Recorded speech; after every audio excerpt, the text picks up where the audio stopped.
여러분의 구독과 좋아요, 알람 설정은 저에게 큰 힘이 됩니다. 여러분 안녕하세요. 지유입니다. 우리에게 주어진 하루 중에서 오롯이, 온전히 나만을 위해서 집중할 수 있는 그런 시간은 언제일까요? 여러분은 그런 시간을 가지고 계신가요? 한번 생각해 보면 바쁜 하루하루를 지내다 보면 나만을 위한 시간을 낸다는 것이 참 어려운 것 같습니다. 바쁜 하루 일과를 마치고 집에 돌아오면 한 것도 없는데 지쳐서 금방 자야 할 시간이 되어버리는데요. 퇴근하고 나서 자기계발이나 취미활동을 해보려고 해도 피곤함이 밀려와서 그 집중력이 생각만큼 잘 따라주지는 않습니다. 그래서 어쩌면 우리가 오직 나만을 위해서, 나의 앞으로의 행복과 미래를 위해서 투자할 수 있는 가장 좋은 시간은 아침 시간이 아닐까 싶습니다. 오늘은 목표를 이루어줄 골든타임인 아침 시간 활용법에 대해서 이야기하는 책, 이시카와 가즈오 작가님의 뭘 해도 잘 되는 사람의 모닝 루틴이라는 책을 소개해 드리려고 합니다. 이 책에서는요, 뭘 해도 잘 되는 사람들은 모닝 루틴이 다르다고 이야기합니다. 버티는 삶이 아니라 주도하는 삶을 살고 싶다면, 밀도 있게 알차게 꽉 채워지는 하루하루를 살고 싶다면 우리의 소중한 아침 시간을 인생을 바꿀 기회로 붙잡을 수 있어야 한다고 합니다. 우리 삶의 리듬을 더 건강하고 활기차게 만들어줄 수 있는 아침 시간 활용법에 대해서 알려주는 오늘의 책 이야기 속으로 지금부터 같이 들어가 보겠습니다. 뭘 해도 잘 되는 비결은 아침 시간에 있다. 아침이라는 이름의 골든타임. 그렇습니다. 저는 나만의 시간을 확보하기 위해서 아침을 활용했습니다.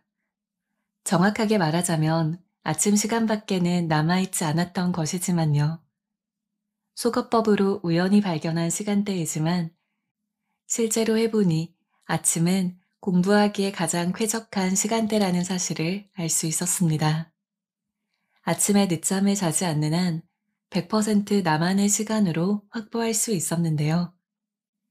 아무에게도 방해받지 않고 공부하면 아침을 지배하는 왕이 된 듯한 기분이 듭니다. 앞에서 소개했듯이 직장인이 퇴근 후에 스펙이나 커리어를 쌓고 자격시험 공부를 위해서 저녁 시간을 확보하려고 해도 야근이나 술자리 권유, 집안일 등 일이 생기면 계획대로 시간을 활용할 수가 없습니다. 더군다나 예정대로 저녁 시간이 비어도 회사 일 때문에 녹초가 되어서 집중력이 따라주지 않습니다. 어쩔 수 없다, 주말에 해야지 라고 생각해도 집안 행사, 친구와의 약속, 결혼식, 아이 돌봄, 밀린 빨래와 청소 등으로 주말마저도 계획대로 시간을 확보하는 것이 어렵습니다. 그러니 다시 한번 말합니다. 그리고 단언합니다. 바쁜 직장인이 자유로울 수 있는 시간은 결국 아침 시간 뿐이라고요. 프롤로그에서도 소개했듯이 제가 회사에서 일하면서 회계사 시험에 합격하고 공인중개사 시험을 독학으로 합격하고 비즈니스 기사를 쓰고 책을 내고 제가 만든 콘텐츠로 세미나를 할 수 있었던 이유는 모두 이 아침이라는 이름의 골든타임을 활용한 덕분입니다. 생각해보면 성공을 손에 넣은 역사상 인물이나 경영자 중에는 이 아침 시간을 효과적으로 사용한 인물들이 많습니다. 과거 애플의 CEO인 스티브 잡스나 현재 애플 CEO인 팀 쿡, 스타벅스 전 CEO인 하워드 슐츠, 아마존 CEO인 제프 베조스 등 아침 일찍 일어나는 습관이 있는 성공한 인물들을 꼽자면 끝이 없습니다. 성공한 사람 중에서 아침 일찍 일어나는 습관을 가진 사람이 많은 건 결코 우연이 아닙니다. 모두 아침 시간만이 나의 현재와 미래에 영향을 미칠 수 있다는 원칙을 알고 있었기 때문에 필연적으로 아침에 일찍 일어난 것이죠. 그들 모두 아침 시간이 골든타임이라는 것을 잘 알고 있습니다. 이런 저도 아침 시간을 활용해 보니 그것이 얼마나 귀중하고 쾌적한 시간인지를 확신할 수가 있었습니다. 아침 일찍 일어나기가 힘들다고만 하지 말고 평소보다 30분만 더 일찍 일어나서 출근 전의 시간을 오로지 나를 위해서 사용해 보세요. 아무에게도 방해받지 않는 왕의 시간이 당신을 기다리고 있습니다. 집중하는 시간의 마법. 사람이 집중력을 유지할 수 있는 시간은 최대 90분이라고 합니다. 하지만 저는 일률적으로 집중력을 유지할 수 있는 시간은 최대 몇 분이다 라고 단언할 수 없다고 생각합니다. 사람은 흥미가 있는 일에는 그 갑절인 시간도 집중할 수 있고 반대로 흥미가 없는 일에는 집중을 10분도 유지하지 못합니다. 대상에 따라 집중할 수 있는 시간의 길이가 완전히 달라지는 셈이죠. 미스터리 소설에 푹 빠지게 되면 1시간도 2시간도 순식간에 지나갑니다. 난해하고 재미없는 철학서를 읽을 때에는 10분만 지나도 눈꺼풀이 무거워지죠. 이처럼 대상에 따라서 집중력의 지속 시간은 다릅니다. 다만 확실하게 말할 수 있는 것은 아무리 좋아하는 일이라고 해도 시간이 흐를수록 집중력이 점차 떨어진다는 점입니다. 그 어떤 일이라도 장시간 지속하면 실증이 나는 법이죠. 정부기관에서 발표한 건강을 위한 수면 지침에는 인간이 충분하게 각성해서 작업할 수 있는 시간은 기상 후 12시간에서 13시간이 최대치이고 15시간 이상이 경과하면 음주 운전자와 비슷한 정도로 작업 효율성이 떨어진다는 내용이 담겨 있습니다.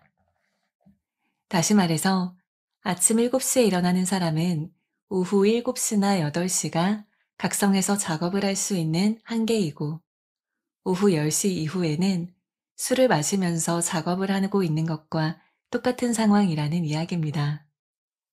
가령 당신이 아침 7시에 일어나서 일과를 마친 뒤 집에 돌아와 저녁을 먹고 밤 10시부터 공부를 시작한다고 해도 이미 시작 시점에서 술에 취한 채로 공부하고 있는 것과 똑같은 상태라는 말입니다.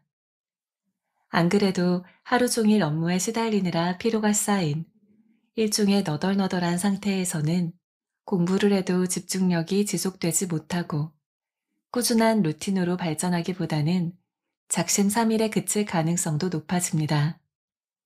따라서 저녁에 집에 돌아와서 공부를 하는 것은 비효율적입니다.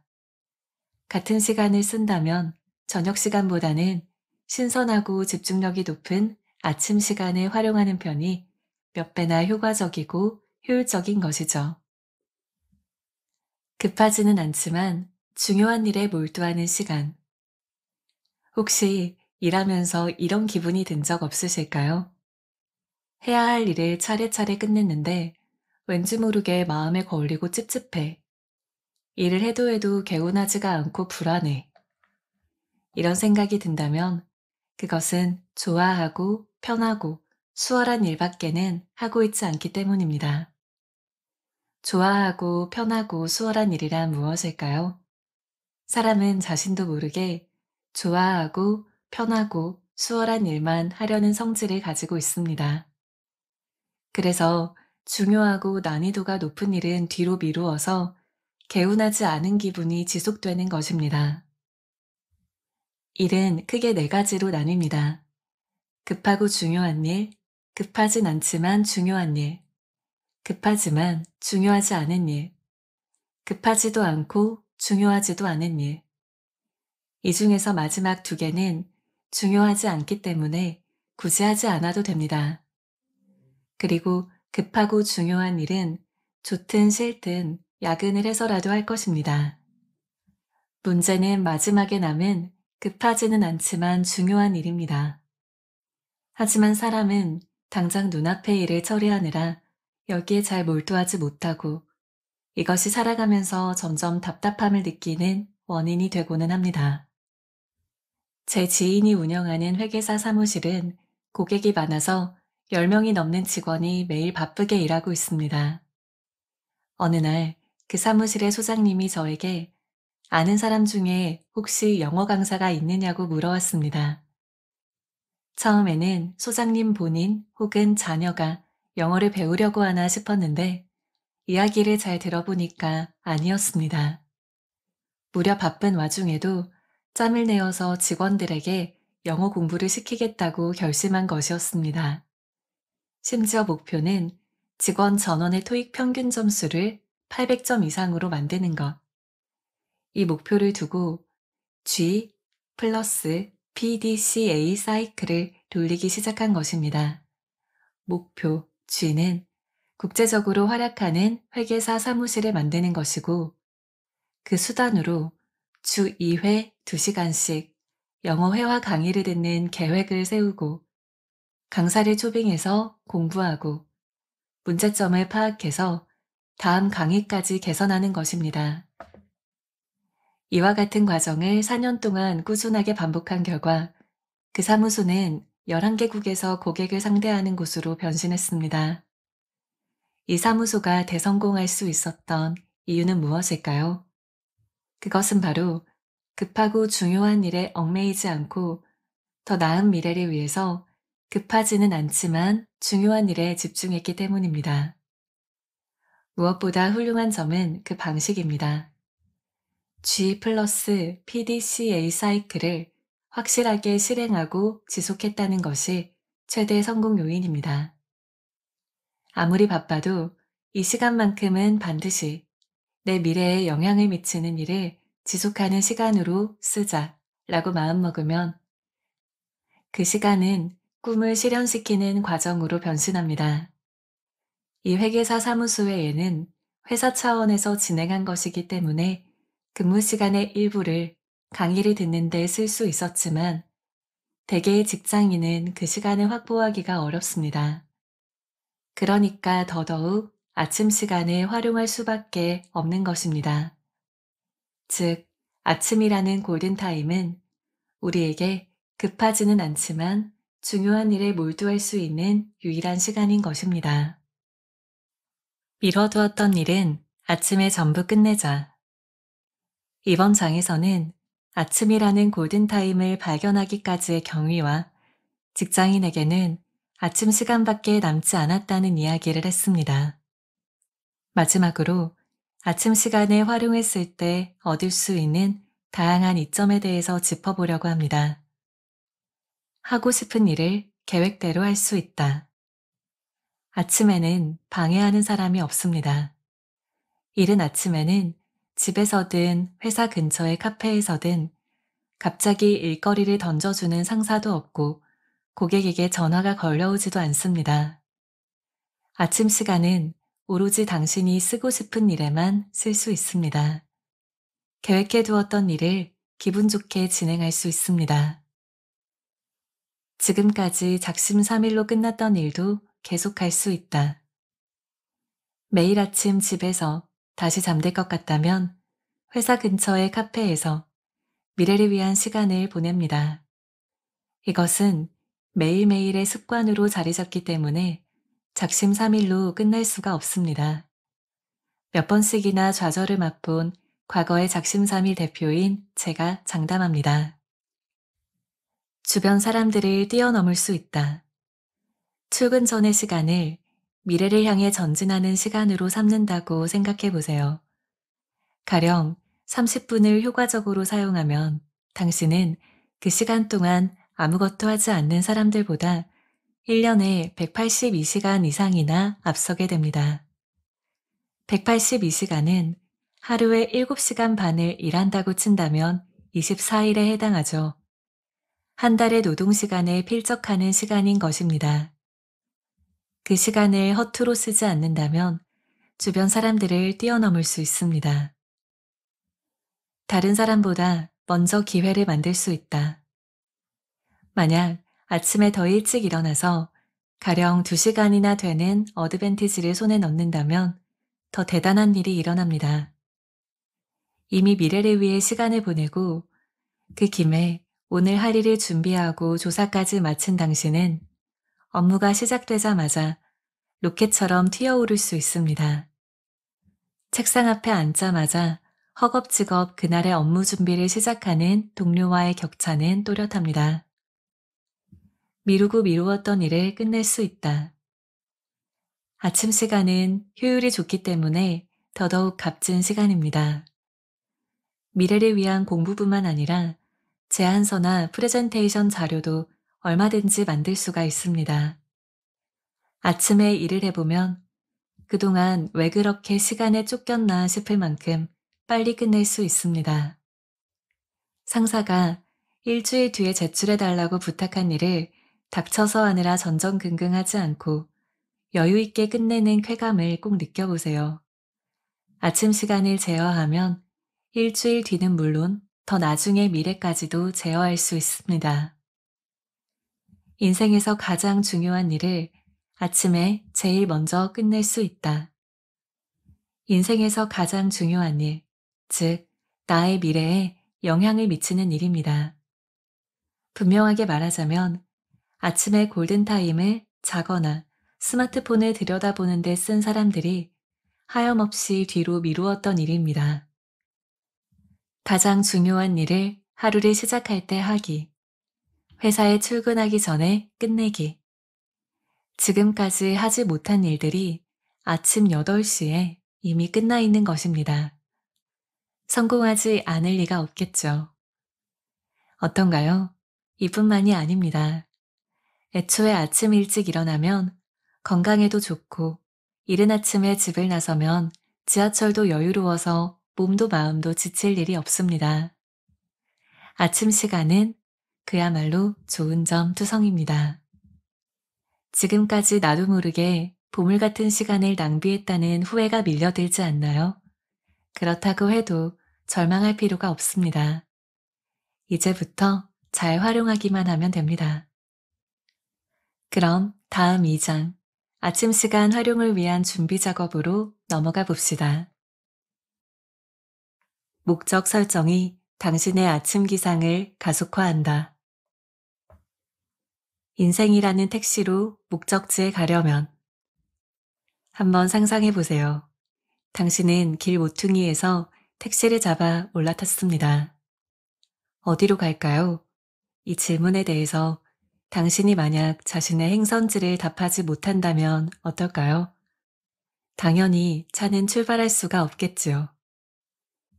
잠시 저쪽을 한 바퀴 돌 테니 경치라도 보면서 천천히 행선지를 정해주세요와 같은 따뜻한 말은 해주지 않을 것입니다. 올라탄 순간부터 미터기는 움직이고 있습니다. 시간만이 잔혹하게 흘러가죠. 그리고 사라져갑니다. 마치 우리의 인생처럼요. 인생이라는 택시에는 목적지가 정해져 있지 않으면 어느 곳에도 갈 수 없고 시간만 흐릅니다. 세월만 쌓여가는 것이죠. 모처럼 엔진을 가동시켜서 지시를 기다리고 있는 운전수가 있어도 엑셀을 밟을 수가 없다니 참 아까운 이야기입니다. 이대로 계속되는 인생은 싫어. 달라지고 싶어. 이 회사가 너무 싫어. 이직하고 싶어. 라는 생각이 들어도 그것만으로는 아무것도 달라지지가 않습니다. 어떻게 하고 싶다든가 저렇게 되고 싶다라는 분명한 목적이 필요합니다. 10초만 생각해 보세요. 당신에게는 목적이 있나요? 만약 없다면 아침 시간에 활용하기에 앞서서 꼭 생각해 봐야 할 문제입니다. 향해서 나아가고 싶은 목적이 없으면 택시에서 분명한 목적지를 말하지 않고 하여튼 그런 비슷한 곳으로 가주세요 라고 무리한 난제를 말하는 것과 같습니다. 목적이 없으면 동기부여가 제로이기 때문에 아침에 일찍 일어날 수가 없습니다. 아무것도 할 게 없는데 왜 일찍 일어나야 하는지 스스로를 설득할 수가 없는 것입니다. 명확한 목적이 있어야 일찍 일어날 수 있다. 실현하고 싶은 일이 있었고 그것을 이루었다. 이것을 말로 표현할 때 이런저런 다양한 표현 방법이 있습니다. 꿈 실현, 큰 바람 성취, 비전 달성. 원하던 것이 현실이 되었다. 기적이 일어났다. 어떤 표현을 쓰든 그 사람의 자유입니다. 다만 여기에서 목적과 목표의 차이를 이해하고 바르게 구별해서 쓸 필요가 있습니다. 구분해서 쓰면 실현할 확률이 훨씬 높아집니다. 목적과 목표는 다릅니다. 한마디로 말하자면 목표는 목적을 실현하기 위해서 있는 것입니다. 악의 비밀결사의 목적은 세계 정복, 목표는 세계 정복을 실현하기 위해서 우선 정의의 히어로를 쓰러뜨리는 것. 더 현실적인 예시를 들자면 다이어트가 있습니다. 다이어트를 해야겠다는 생각만 있다면 막연하기 때문에 모임에서 친구가 맛있는 것을 먹는 모습을 보고 맥없이 무너지기가 쉽습니다. 여기에 명확한 목적이 더해지면 어떨까요? 6개월 후에 친구들과 바다에 간다. 그때까지 7kg을 빼서 멋진 모습으로 가겠다. 3개월 동안 웨이트 트레이닝을 받아서 건강하게 날씬한 모습이 되고 싶어. 이러한 구체적인 목적이 더해지면 단순히 다이어트라는 목표만 있었을 때에는 지속하기 어려웠던 다이어트에 의욕이 더해집니다. 실현하고 싶은 목적을 위한 생각이 강하면 강할수록 목표가 달성될 가능성도 높아지는 것입니다. 구체적인 목적이 정해지면 목표도 구체화됩니다. 3개월 후까지 7kg 빼기 위해서는 아침에는 해조 샐러드와 계란을 먹고 점심에는 면류나 탄수화물을 줄이고 저녁 8시 이후에는 먹지 않는다. 일주일에 최소 4번은 운동을 하러 간다. 이런 식으로 점점 더 목표가 구체화됩니다. 자격시험이나 어학 공부도 마찬가지입니다. 사법 자격시험에 합격하고 싶다라든가 토플 점수를 올리고 싶다는 둘 다 목표일 뿐입니다. 목표만 있으면 조금만 공부가 밀려도 마음이 맞는 친구가 부르면 따라 나갑니다. 그러는 동안 공부는 점점 밀려서 시험은 다음에 볼까 하고 미루어 버립니다. 목적이 있으면 다양한 목표를 설정하고 선택할 수 있습니다. 명확한 목적이 있어야 아침에 일찍 일어날 수 있는 것입니다. 목적을 성취하기 위해서 목표를 달성합니다. 아침이라는 골든타임을 활용하는 것은 그 수단인 것입니다. 하고 싶지 않은 일도 명확히 하라. 나는 도대체 무엇을 하고 싶은 걸까? 그리고 나는 무엇이 되고 싶은 걸까? 만약 이런 고민을 하고 있다면 종이에 하나둘 적어보는 것을 추천합니다. 여기에서 한 가지 기억할 것은 하고 싶은 것뿐만 아니라 하고 싶지 않은 것도 종이에 적어서 명확히 해봐야 한다는 것인데요. 이전에 저는 하고 싶은 일에만 초점을 맞추어서 목적을 설정했는데 하고 싶지 않은 일을 명확하게 하자 하고 싶은 일이 더 선명해졌습니다. 다음은 당시에 제가 노트에 적었던 내용입니다. 하고 싶지 않은 일. 비굴하게 아첨하고 싶지 않다. 내가 하는 업무를 무시당하고 싶지 않다. 하청 일을 하고 싶지 않다. 모 회사에서 파견을 당하는 회사에 다니고 싶지 않다. 가족과의 시간을 빼앗기고 싶지 않다. 책을 읽을 시간이 없어지는 것이 싫다. 타인이 나에게 의수되는 것이 싫다. 하고 싶은 일. 회계사로서 독립하고 싶다. 총무 일을 외주받는 회사를 만들고 싶다. 직원을 100명 두고 싶다. 세미나 강사가 되고 싶다. 비서를 두고 싶다. 유명한 사람과 친해지고 싶다. 새로운 집을 갖고 싶다.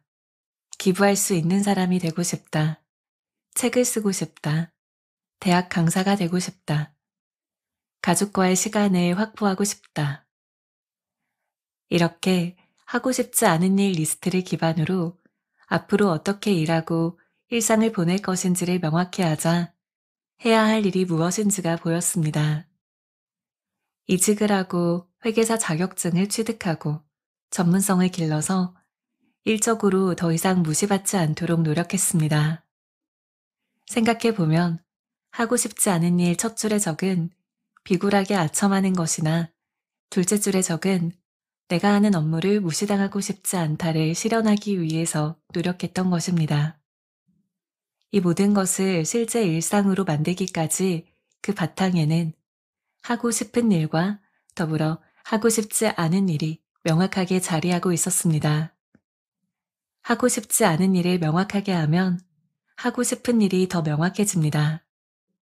꼭 하고 싶지 않은 일과 하고 싶은 일을 모두 다 적어보기를 바랍니다. 하나에 집중하는 법. 앞서 이야기했듯이 저는 회계사, 전문학교 강사, 대학 강사, 세미나 강사, 자기계발서 작가, 원하던 회사로의 이직 등 제가 바라던 꿈을 하나둘씩 이루어 왔습니다. 이 과정에서 제가 주의했던 점은 꿈을 하나씩 이뤄 나갔다는 것입니다. 예를 들어 아침 일찍 일어나 집을 나서기 전이나 카페에 가서 공부를 할 때 월요일은 회계 공부, 화요일은 대학 강의 연구, 수요일은 세미나 강사 능력을 기르기 위한 공부, 목요일은 집필 자료와 정보 수집, 금요일은 글쓰기, 토요일은 업무 스킬 쌓기처럼 매일매일 서로 다른 꿈을 이루기 위한 활동을 하면 어떻게 될까요? 아마도 무엇 하나 제대로 실현시키지 못하고 모든 것이 어중간하게 끝날 겁니다.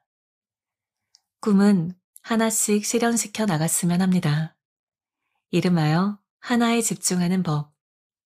그 목표가 달성되기까지 매일 그 일에 대해서 생각하고 매일 그 일을 하고 오로지 그 일을 실현하기 위해서 아침 시간을 쓰는 것입니다.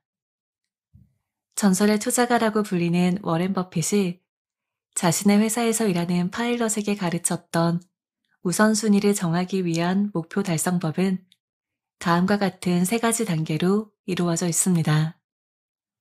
1단계. 일의 목표 25개를 종이에 적어본다. 2단계. 자신에게 무엇이 중요한지를 음미해보고 가장 중요한 5가지의 목표에 동그라미를 치자. 이때 동그라미의 개수는 절대로 5개를 넘기지 않는다. 3단계. 동그라미를 치지 않은 20개의 목표를 기억에 새긴다. 그리고 그 목표들에는 앞으로 절대 구애받지 않기로 한다. 정신이 산만해지기 때문이다. 그러면 쓸데없는 데 시간과 에너지를 빼앗겨서 제일 중요한 목표에 집중할 수가 없다. 버핏은 하지 않을 일과 중요한 일 5가지를 추리는 것이 중요하다고 말한 셈인데 이것은 비즈니스상의 이야기에 해당하고 일상에서는 중요한 일 1가지면 됩니다. 목표를 정하고 그것을 달성하기 위해 아침 시간을 활용해서 힘차게 앞으로 달려나가려면 우선은 하나만 바라보고 전력 질주하는 것이 좋습니다. 처음부터 너무 여러 가지를 욕심내면 금방 지치기 마련입니다. 다만 목표를 하나로 추리라는 것이 아니라 하나씩 달성해 나가자는 말입니다. 저 또한 여러 가지의 목표를 세웠지만 각각의 목표를 이루기 위해서는 차례로 한 가지 목표에만 집중했습니다. 하나의 목표에 집중해서 그것을 달성하고 자, 종료, 다음이라고 하며 연이어서 단계를 밟아 나가는 것이 꿈을 실현하는 지름길입니다. 돋보기로 불을 붙일 때를 생각해 보세요. 여러 곳에 돋보기를 대어도 불은 붙지 않습니다. 불을 일으키기 위해서는 한 가지에 집중해야 합니다. 아침의 골든타임에는 목표가 달성될 때까지 반드시 하나의 목표에 집중해야 한다는 것을 명심해 주세요. 밤 시간보다 4배 더 효율적인 아침 시간. 루틴부터 시작한다. 이번 장에서는 아침의 골든타임을 더 충실하게 보내기 위한 테크닉에 대해서 이야기합니다. 첫 번째 테크닉은 루틴부터 시작하는 것입니다. 예를 들어서 당신이 아침의 골든타임을 활용해서 이루고자 했던 목표가 자격시험 합격이라면 한 가지 주의해야 할 점이 있습니다. 시작부터 갑자기 난이도가 높은 문제에 손을 대어서는 안 된다는 점입니다. 만약 그 전날 어려운 문제 직전에서 공부를 끝냈다고 해도 오늘은 어제 했던 데부터 해야 하니까 여기부터 하면서 아침 일찍부터 너무 어려운 문제를 풀어서는 안 됩니다. 머릿속의 엔진이 미처 가동되기 전에 갑자기 난이도가 높은 문제부터 시작하면 잘 풀지 못하거나 이해하는 데 시간이 많이 걸려서 의욕도 떨어지고 좌절감을 맛볼 가능성이 있습니다. 저도 예전에 진짜 모르겠어 하고 화를 내며 이불 속으로 돌아간 적이 몇 번 있습니다. 어떤 스포츠든 처음에는 워밍업부터 시작하죠. 마찬가지로 우선은 준비 운동 삼아서 기초적인 부분부터 시작해 보세요. 자격시험 수험서라면 빨간색으로 밑줄을 그은 곳을 녹색 필름으로 가리고 풀어나가 보고 어학 공부라면 이전에 외운 단어를 다시 확인해 보는 식으로 말입니다. 제가 회계사 시험 공부를 했을 당시 아침에는 늘 오답 노트를 3장만 확인한 후에 그날 공부하려고 계획했던 범위를 공부했습니다. 오답 노트를 다시 들여다보는 것을 이른바 그날 공부를 시작하기 전에 하는 루틴으로 삼았던 것입니다. 프로 야구 선수도 타석에 서기 전에 집중력을 높이기 위한 루틴으로서 이리저리 몸을 움직이곤 하죠. 그렇게 오답 노트로 두뇌를 깨우고 회전시키기 시작하면 집중력이 올라갑니다. 그때 난이도가 높은 문제나 자신이 없는 문제에 도전을 해보면 좋습니다. 여담이지만 이 루틴부터 시작하기는 어쩔 수 없이 밤에 공부해야 할 때도 효과적인데요. 아침과 달리 밤에는 몸이 지쳐있고 또 유혹도 많습니다. 공부할 기분이 안 나니까 일단 옷을 갈아입자. 목욕하고 나서 해야지. TV를 1시간만 보고 나서 해야겠어. 맥주를 한 잔만 마시고 하자처럼 여러 가지 생각이 들어서 공부의 첫걸음을 떼는 것이 쉽지가 않습니다. 그럴 때야말로 루틴부터 시작해야 합니다. 스포츠 선수가 시합 전에 워밍업을 하듯이 아침 시간을 그렇게 활용해 보세요. 교재를 펼쳐서 1장만 읽든, 쉬운 문제를 한 문제만 풀든, 오답 노트를 보든 상관없습니다. 일단 시작하기만 하면 희한한 일이 일어납니다.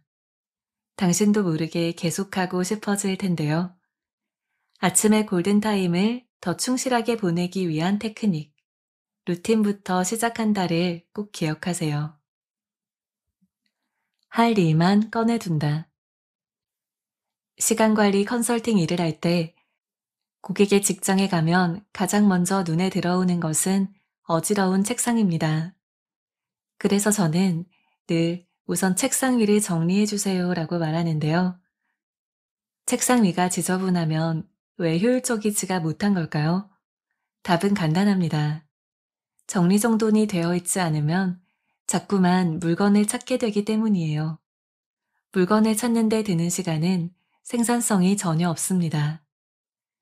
어느 회사의 조사에 따르면 직장인은 1년에 150시간이나 되는 시간을 물건을 찾는 데 쓴다고 합니다.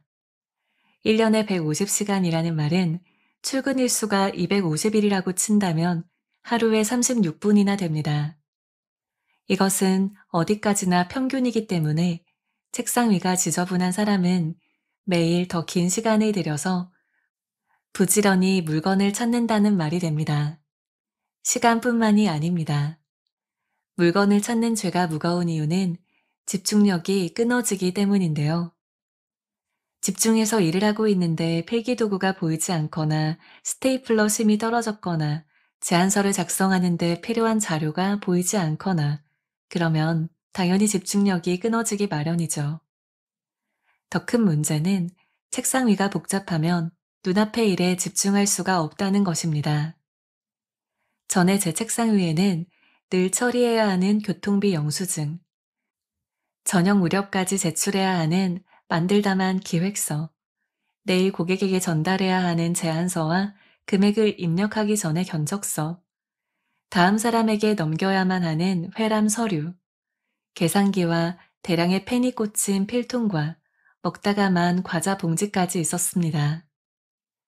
정리를 해보자 해도 어디에서부터 손을 대야 좋을지를 몰라서 저도 모르게 땅콩이 든 과자 봉지에서 땅콩을 꺼내 먹는 것부터 시작합니다. 이런 상황에서는 도무지 집중할 수가 없지요. 정리정돈을 하지 않으면 물건을 잃어버릴 가능성도 높습니다. 통화 중에 다른 사원에게 전달해야 할 내용을 메모해야 하는데 메모지를 바로 찾지 못해서 결국 난잡하게 놓인 서류 뒷면에 메모를 했다고 가정합시다. 그럼 나중에 어떤 서류에 적었는지를 몰라서 한참을 찾아야 하거나 그 길로 잃어버리거나 아니면 겨우 찾았는데 고객에게 보내야 할 서류 뒷면에 볼펜으로 메모가 되어 있어서 다시 만들어야 하거나 쓸데없는 시간만 점점 늘어납니다. 이러한 이유로 아침 시간에 공부 효율을 높이는 테크닉 그 두 번째는 책상 위에는 지금 해야 할 일만 꺼내두기입니다. 저는 기본적으로 지금 하고 있는 일과 관련된 서류만 책상 위에 두기로 했습니다. 그 일에만 집중하기 위해서인데요. 책상 위에 한 가지 일만 올려두면 그 일에만 집중할 수가 있습니다. 그래서 저의 책상 위에는 노트북과 휴대전화만 있습니다. 필통도, 서류함도, 티슈 케이스도, 과자 봉지도 물론 없습니다. 책상 위에는 해야 할 일을 하나만 꺼내둔다고 말했는데 회사 근처 카페에서 공부를 할 때에도 마찬가지입니다. 카페 테이블 위에 이런저런 할 일을 늘어놓으면 지금 하고 있는 일에 집중할 수가 없기 때문이에요. 그리고 서류에 커피를 쏟아버릴 가능성도 있습니다. 네, 오늘의 라디오는 여기까지입니다. 퇴근하고 나서 2시간이든 아침 2시간이든 사실 물리적인 시간으로 보면 똑같은 2시간일 텐데요. 책에서는 그 시간의 밀도가 완전히 다를 수 있다고 이야기합니다. 중요한 건 시간의 길이 그 자체보다 몰입할 수 있는 깊이라는 것이죠. 하루 일과를 마치고 집에 돌아온 후에 피곤해서 녹초가 된 몸으로 무엇인가를 하는 것과 새로운 정신으로 맞이한 아침 시간은 확실히 다를 겁니다. 아침 시간에는 아주 급한 일이 아니라면 즉시 회신해야 하는 메시지는 잘 오지 않죠. 그로 인해서 집중력이 끊길 일이 잘 없습니다. 그리고 아침은 밤과는 다르게 새로운 집중력이 깨어나는 시간입니다. 그래서 해야 할 일이 있을 때에는 아침에 일어나서 하는 것이 밤 시간에 하는 것보다 효율이 좋다고 하네요. 우리 모두 이 소중한 아침 시간을 잘 활용해서 작은 목표부터 큰 목표까지 하나하나씩 차곡차곡 성취해 나가는 경험을 같이 해보았으면 좋겠습니다. 저는 우선 오늘 책에서 나왔던 내용 중에서 목표 5가지를 추려보라는 이야기가 있었는데요. 그거를 한번 실천해 보려고 합니다. 그 중에서 중요한 목표들을 가장 집중력이 깨어나는 시간인 아침 시간에 도전해 보려고 합니다. 여러분도 여러분만의 목표가 있을 거예요. 그것을 한번 제일 중요한 것 몇 가지를 추려보시고 그것을 이루는 데에 아침 시간을 꼭 한번 투자해 보셨으면 좋겠습니다. 요즘 점점 더 추워지는 날씨에 여러분 모두 항상 따뜻하게 입고 다니시고요. 모두 감기 조심하시기를 바랄게요. 오늘도 편안하고 달콤한 밤 보내시기를 바라겠습니다. 잘 자요. 안녕.